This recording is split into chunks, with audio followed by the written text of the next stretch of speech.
ग्रंथों में ऐसा वर्णित है कि महाभारत का युद्ध बहुत ही भयंकर और विनाशकारी था। युद्ध के भयावह होने के पीछे का कारण था युद्ध में इस्तेमाल होने वाले भयंकर और दिव्य अस्त्र जो हर एक योद्धा के पास थे।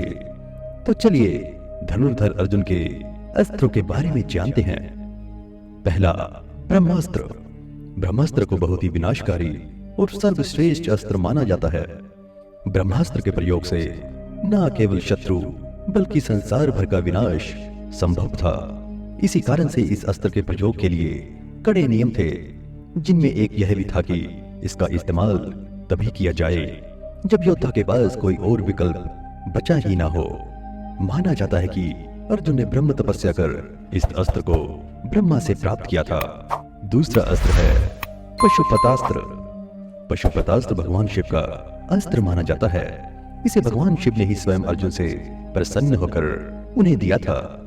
इस अस्त्र की खास बात थी कि इसे आंख, दिल और शब्द मात्र से ही नियंत्रण किया जा सकता था। महाभारत ग्रंथ के अनुसार अर्जुन ने इसी अस्त्र से जयद्रथ का वध किया था।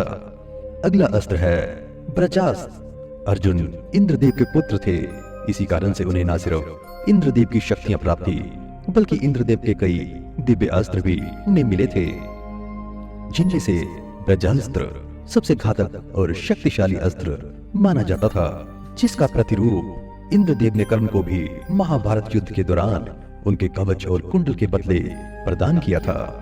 और अगला अस्त्र है गांडीव। अर्जुन संसार के सर्वश्रेष्ठ धनुर्धर माने जाते हैं।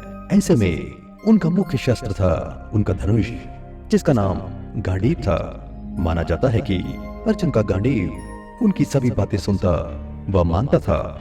उनके कहे अनुसार स्वयं ही दिव्य अस्त्र को पलटकर धारण कर लेता था, जिससे अर्जुन बिना देरी किए अपने शत्रु पर प्रहार कर विजय प्राप्त कर लेते थे। तो दोस्तों, आपको इनमें से सबसे बढ़िया अस्त्र कौन सा लगा, हमें कमेंट में जरूर बताना। मिलते हैं एक नए मजेदार किस्से में, तब तक के लिए खुश रहिए, मुस्कुराते रहिए। धन्यवाद।